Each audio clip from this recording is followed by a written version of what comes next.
హాజరైనటువంటి పాత్రికేయ మిత్రులందరికీ ఉద్యమ వందనాలు. 4th ఫిబ్రవరిన రాష్ట్ర ముఖ్యమంత్రి రేవంత్ రెడ్డి గారు వర్గీకరణ విషయంలో బిల్లును ఆమోదిస్తూ తన జీవితంలో అత్యంత కీలకమైన ఘట్టం ఇది. ఈ రోజును దాదాపు సామాజిక న్యాయ దినం, సోషల్ జస్టిస్ డే అన్నాడు. అర్థం కానటువంటి విషయం ఏమిటంటే, రాష్ట్రంలో ఉన్నటువంటి ఎస్సీ కులాలందరినీ అన్యాయం చేసే ఒక బిల్లును సమావేశపెట్టి సోషల్ జస్టిస్ డేగా ప్రకటించడం రాష్ట్ర ముఖ్యమంత్రి నిజంగా సిగ్గుచేటైన విషయం. కారణం ఏంటంటే, షమీం అఖ్తార్ కమిషన్ను రాష్ట్ర ప్రభుత్వం ఏర్పాటు చేసింది. షమీం అఖ్తార్ ఏమైనా పర్సనల్లీ రేవంత్ రెడ్డి రిక్రూట్ చేసిందా? రాష్ట్ర ప్రభుత్వం కదా రిక్రూట్ చేసింది.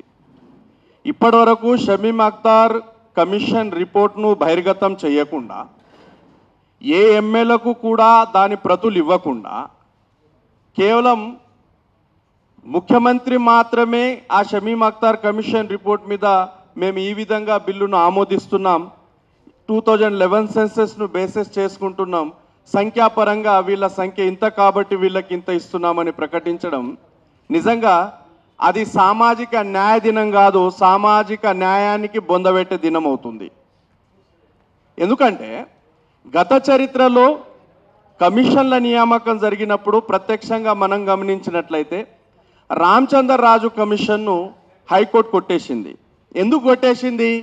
ఆర్టికల్ 338 క్లాస్ 9 ప్రకారము జాతీయ ఎస్సీ కమిషన్ను సంప్రదించకుండా రాష్ట్ర ప్రభుత్వం ఈ విధంగా కమిషన్ రిపోర్ట్ల ద్వారా ఎస్సీ ఎస్టీల విషయంలో జోక్యం చేసుకోకూడదు అని రామచందర్ రాజు కమిషన్ రిపోర్ట్ను కొట్టేసింది. దాని తర్వాత justice Usha Mehra commission report వచ్చింది. జస్టిస్ ఉషా మెహ్రా కమిషన్ రిపోర్ట్ను కూడా సుప్రీంకోర్టు కొట్టేసింది. కారణం ఏంటంటే, ఇది కూడా ఆర్టికల్ 338 క్లాస్ 9 ప్రకారం జాతీయ ఎస్సీ కమిషన్ను సంప్రదించకుండా చేయబడినటువంటి కమిషన్ అని. ఇప్పుడు షమీం అఖ్తార్ కమిషన్ కూడా జాతీయ ఎస్సీ కమిషన్ను సంప్రదించకుండా రాష్ట్ర ప్రభుత్వం నియామకం చేసింది. సరే, చేసిందన్నప్పుడు షమీం అఖ్తార్ ఇచ్చినటువంటి రిపోర్ట్ను బహిర్గతం చేయకుండా అత్యంత గోప్యంగా పెట్టి ఏబిసి గ్రూపులుగా వర్గీకరణ చేస్తున్నా అని ప్రకటించడం అత్యంత దారుణం. రెండవ విషయము, ఏ సెన్సెస్ను బేసిస్ చేసుకున్నారు?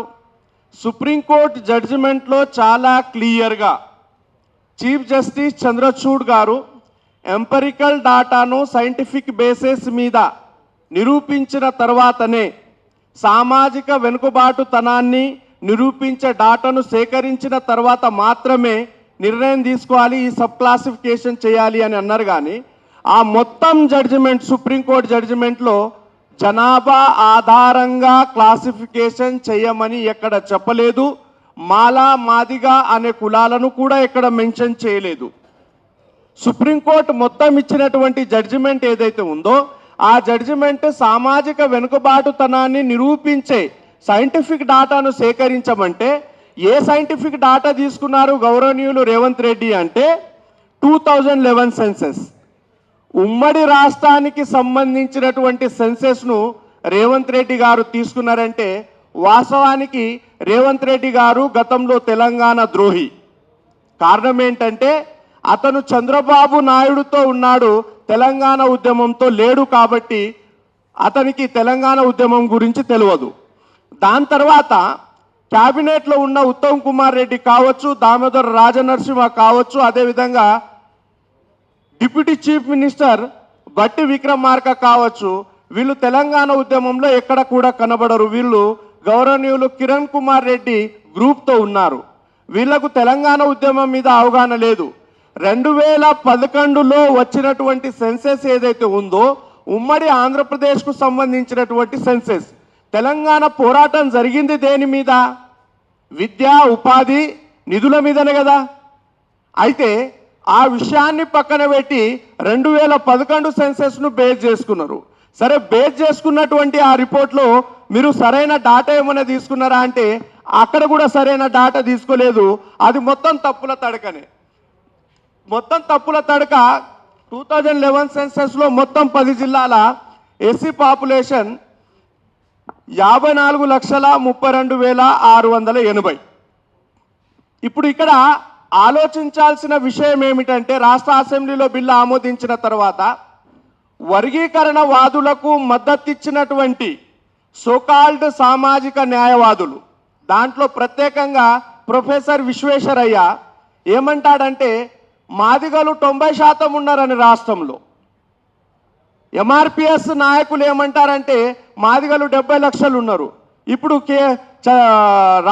రాష్ట్ర ప్రభుత్వం ఏమంటుంది మాదిగలు 32 లక్షలు ఉన్నారు. అంటే మిగతా 40 లక్షల మంది మాదిగల్ని ఎంఆర్పిఎస్ నాయకులు చంపారా, లేక ఎంఆర్పిఎస్కు మద్దతు ఇచ్చినటువంటి ఈ సోకాల్డ్ నాయకులు చంపారా, లేకపోతే గౌరవనీయులు రేవంత్ రెడ్డి ముఖ్యమంత్రి గారు చంపారా? ఎక్కడ పోయారు మిగిలిన 40 లక్షల మాదిగలు? గాలి మాటలు మాట్లాడుతూ ఏ సైంటిఫిక్ ఆధారాలు లేకుండా చర్చలు డిబేట్లు పెడుతూ మాలేల మీద విద్వేషం కక్కడం తప్ప ఇక్కడ జరిగిందేం లేదు, ఒరిగిందేం లేదు. జనాభా గ్రోత్ రేట్ను మనం బేసెస్ తీసుకున్నట్లయితే 2011 సెన్సెస్లో 54,32,680 ఇది 2011 సెన్సెస్ పాపులేషన్. 2001 సెన్సెస్లో 49,11,195 మొత్తం ఎస్సీల పాపులేషన్. అయితే దీంట్లో అర్థం చేసుకోవాల్సింది ఏంటంటే చంద్రబాబు నాయుడు ఈ సోకాల్డ్ సామాజిక నాయకుడు, సామాజిక న్యాయం పేరిట చలామణి అవుతున్న ఎంఆర్పిఎస్ నాయకుడు ఇద్దరు కలిసి ఒక కుట్ర పన్నడం జరిగింది. ఆ కుట్రలో భాగంగా ఏంటంటే 1981, 1991 సెన్సెస్కు అత్యంత భిన్నంగా 1991 మరియు 2001 సెన్సెస్ కనబడుతుంది. ఆ కాలంలోనే జస్టిస్ రామచందర్ రాజు కమిషన్ అమల్లోకి వచ్చింది. చంద్రబాబు నాయుడు వర్గీకరణ అమల్లోకి తీసుకొచ్చాడు. తీసుకొచ్చిన తర్వాత ఇక్కడ మనం చూసినట్లయితే మాదిగల గ్రోత్ రేట్ అత్యంత వేగంగా పెరుగుతున్నట్టు కనబడుతుంది. 1981, 91 మధ్య మాదిగల గ్రోత్ రేటు 28% ఉంటే 1991 మరియు 2001 మధ్య గ్రోత్ రేట్ 19% ఉంటే, అదేవిధంగా 2001, 2011 గ్రోత్ రేటు 9% ఉంది. ఇక్కడ మాలల గ్రోత్ రేట్ను పరిశీలించినట్లయితే 2001లో గ్రోత్ రేట్ మాదిగలకు దాదాపు 20% ఇస్తే మాలల గ్రోత్ రేట్ మీరు 10% ఇస్తున్నారు. అదేవిధంగా 1991లో మాదిగల గ్రోత్ రేట్ 28% ఉంటే మాలల గ్రోత్ రేట్ 26% ఇస్తున్నారు. అదేవిధంగా 2011లో మాదిగల గ్రోత్ రేట్ దాదాపు 10% ఇస్తే మాలల గ్రోత్ రేట్ ఓన్లీ 6% ఇస్తున్నారు. అంటే సెన్సెస్ డిపార్ట్మెంట్నే చంద్రబాబు నాయుడు ఆయన మందకృష్ణ మాదిగ కలిసి మ్యానిపులేట్ చేశారు. ఈ మొత్తం సెన్సెస్ డిపార్ట్మెంట్కు సంబంధించినటువంటి డాక్యుమెంట్ ఇది. మొత్తం జిల్లాల వారీగా పాపులేషన్ ఉంది. కృష్ణమాదిగ చేసినటువంటి అతిపెద్ద గ్లోబల్ ప్రచారం ఏంటంటే ఒక అబద్ధపు లెక్కలను చెప్తూ మాలలు దోచుకున్నారని అంటున్నాడు. షమీమ్ అఖ్తార్ కమిషన్ రిపోర్ట్ను మీరు నిరూపించి ఉన్నట్లయితే ఎవరు దోచుకున్నారనే విషయం అర్థమవుతుంది. ఆ భాష ఏమిటి? దోచుకునే భాష. ఒక రిప్రజెంటేషన్ను వాడేటటువంటి కులాలను మెచ్చుకుంటారు కానీ దోచుకున్నారని అంటారా? అయితే దీని వెనకాల ఎవరున్నారని మొత్తం పరిశీలన చేస్తే కృష్ణమాదిగ ఇప్పటివరకు ఈ ప్రెస్ మీట్లు, సోమాజిగూడ ప్రెస్ క్లబ్లో ఆర్గనైజ్ అయినటువంటి ప్రెస్ మీట్లు ఆర్గనైజ్ చేసినటువంటి వ్యక్తి ఎవరంటే సామాజిక సామరస్యత వేదిక ఆల్ ఇండియా కో కన్వీనర్ అప్పాల ప్రసాద్ గారు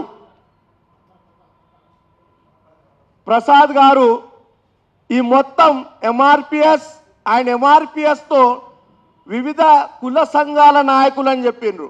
నిన్ననే జరిగింది ఇక్కడ ప్రెస్ మీట్. నేత కాని కుల సంఘం పేరిట మీరు ప్రెస్ మీట్ పెట్టారు. ఏ నేత కాని సంఘం అనేది కూడా చెప్పుకోవాలి. ఇక్కడ కులం పేరు చెప్పి ప్రజల్ని తప్పుదోవ పట్టించడం కాదు.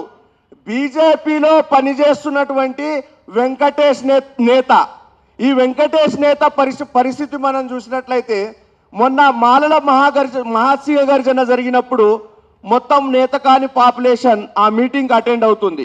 కానీ ఇక్కడ వెంకటేష్ నేత మొత్తం నేతకాని కులాలకు అతనే నాయకుడు అంటున్నాడు. అతనితో 1000 మంది కూడా లేరు. ఒక నెత్తిలేని నేత ఎవరన్నా ఉన్నారంటే అతను వెంకటేష్ నేత.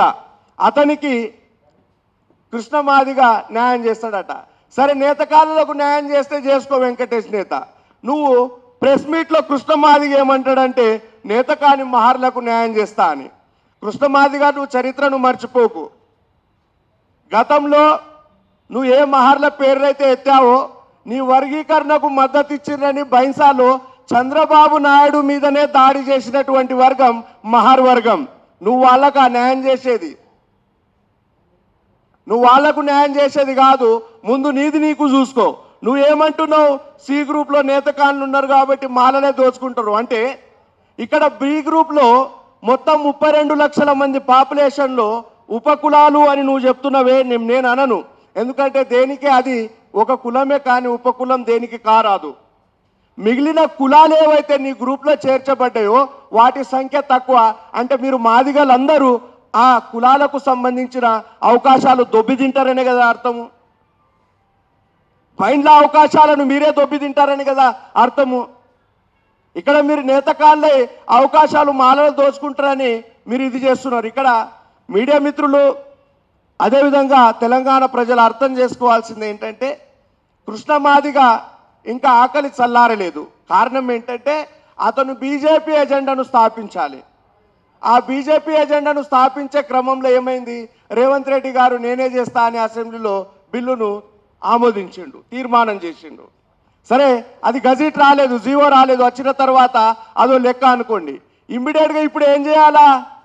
లేదు మాదిగలకు 11% రావాలంటాడు. 11% రావాలని ఆ కోరేటే నాయకుడికి ఇచ్చేటటువంటి నెత్తిలేని ముఖ్యమంత్రి రేవంత్ రెడ్డికి కనీసం బుద్ధుండాలి. ఒక దేశ అత్యున్నత న్యాయస్థానం అసలు సుప్రీంకోర్టు జడ్జిమెంటే రాజ్యాంగానికి భిన్నంగా ఇచ్చిందంటే, ఆ రాజ్యాంగానికి భిన్నంగా ఇచ్చినటువంటి జడ్జిమెంట్ను కూడా ఎక్కడా ఫాలో కాలేదు రేవంత్ రెడ్డి గవర్నమెంట్. కులాల జనాభా ప్రాతిపాదిక ప్రభావం ఎక్కడా కూడా లేదు. కేవలం ఎంపరికల్ డాటా అంటే అనుభవదారుల డాటాను సైంటిఫిక్గా తీసుకోవాలి. సైంటిఫిక్గా తీసుకోవాలంటే 2011 సెన్సెస్ను తీసుకుంటారు. 2011 సెన్సెస్ ఉమ్మడి ఆంధ్రప్రదేశ్ రాష్ట్ర సెన్సెస్. అదేవిధంగా అది తప్పుల తడక కూడా. ఇక మాదిగ కులం శాతం ఎక్కువ ఉన్నది కాబట్టి పర్సెంటేజ్ ఇవ్వాలంటారు. ఇది రేపు కోట్ల నిలవదనే విషయం తెలియదు. కాబట్టి ఎంఆర్పిఎస్ నాయకులకు నేను రిక్వెస్ట్ చేసేది ఏంటంటే, మీరు విజయ సభలు కొద్దిగా ఆలోచించి చేయండి. రేపు కోర్టు కొట్టేసిన తర్వాత హార్ట్ అటాక్తో మీరు చచ్చిపోతే మళ్ళీ కూడా ఆలోచించాల్సిన పరిస్థితి ఏర్పడుతుంది. ఎందుకంటే చాలా సీరియస్ చెప్తున్నాను ఈ విషయం. సుప్రీంకోర్టు జడ్జిమెంట్ను గవర్నమెంట్ ఫాలో కాలేదంటే, అదే సుప్రీంకోర్టు ఏం చెప్పిందంటే, మా తలుపులు మీ కొరకు తెరిచి ఉన్నాయి. ఆయా రాష్ట్ర ప్రభుత్వాలు వాళ్ళ రాజకీయ ప్రయోజనాల కొరకు వర్గీకరణను చేసినట్లయితే మీరు మా కోర్టు ద్వారాలకు తిరిగి రావచ్చు అని చెప్పారు. మేము ఖచ్చితంగా దీన్ని రానున్న కాలంలో కోర్టులో ఛాలెంజ్ చేయబోతున్నాము. సుప్రీంకోర్టుకి వెళ్తాము. అదేవిధంగా రేవంత్ రెడ్డి గారు ప్రవేశపెట్టిన ఆ బిల్లు ఆయన సైంటిఫిక్ అని ప్రూవ్ చేస్తూ దాన్ని పూర్తి స్థాయిలో కొట్టేసే విధంగా జాగ్రత్తలు తీసుకునే ప్రయత్నాలు మాల సంఘాలు చేస్తున్నాయి. ఇక్కడ అసెంబ్లీలో ప్రవేశపెట్టిన నివేదిక ఏదైతే ఉందో సుప్రీంకోర్టు జడ్జిమెంట్కు భిన్నంగా ఉండడంతో పాటు అత్యంత అన్సైంటిఫిక్గా కూడా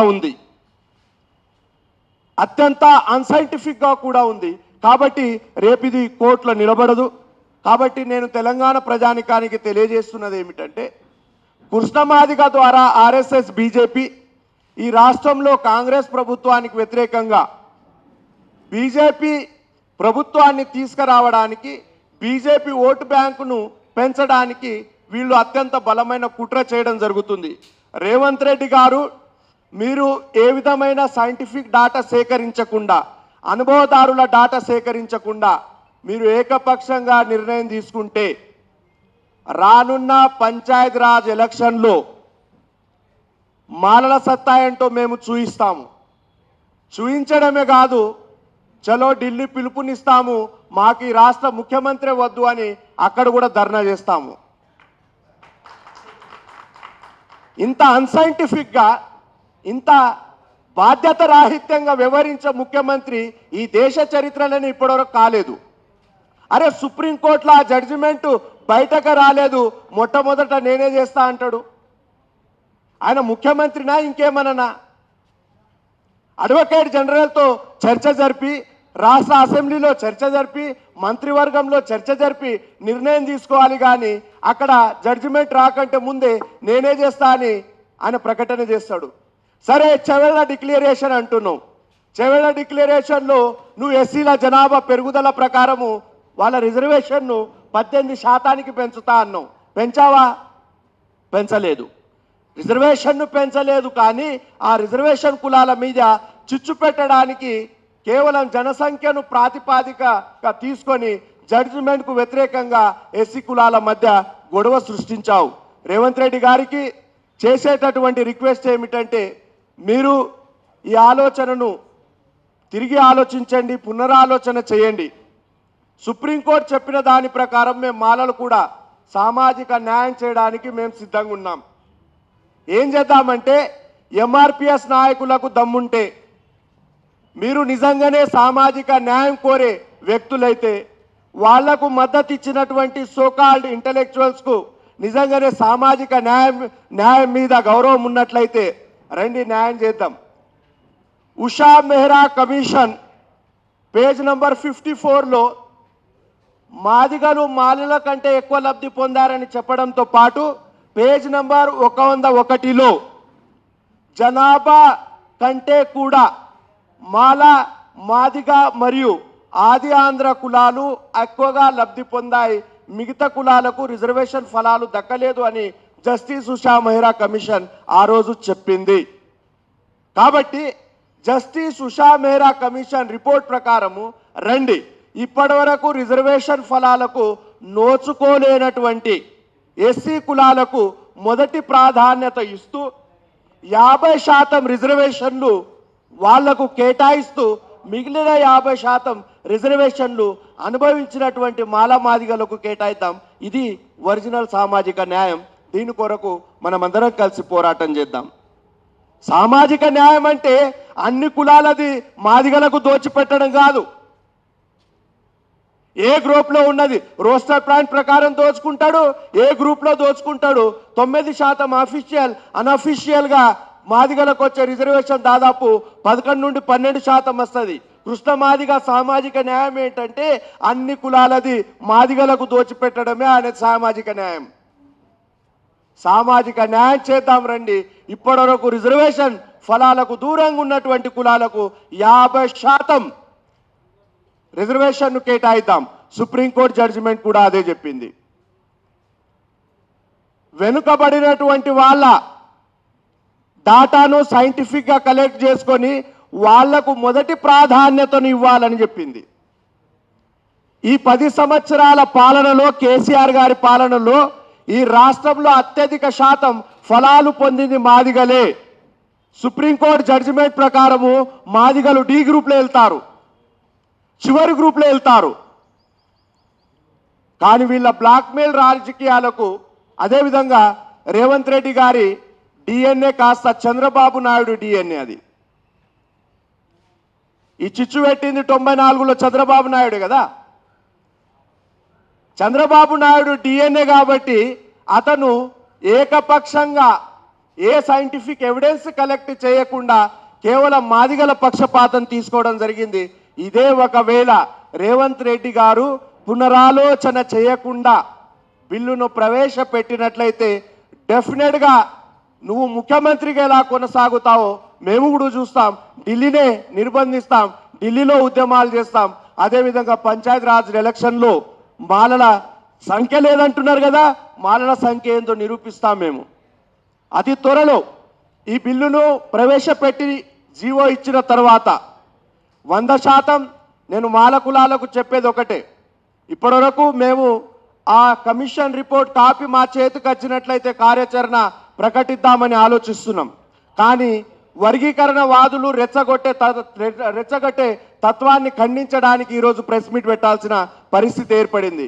రేపు కమిషన్ రిపోర్ట్ వచ్చిన తర్వాత మాల కులాల జేఏసీ ఆధ్వర్యంలో కార్యాచరణను ప్రకటిస్తాం. డెఫినెట్గా అతి త్వరలో చలో హైదరాబాద్ పిలుపునిస్తాం, మా సంఖ్యను నిరూపిస్తాం, మా హక్కుల్ని కాపాడుతాం.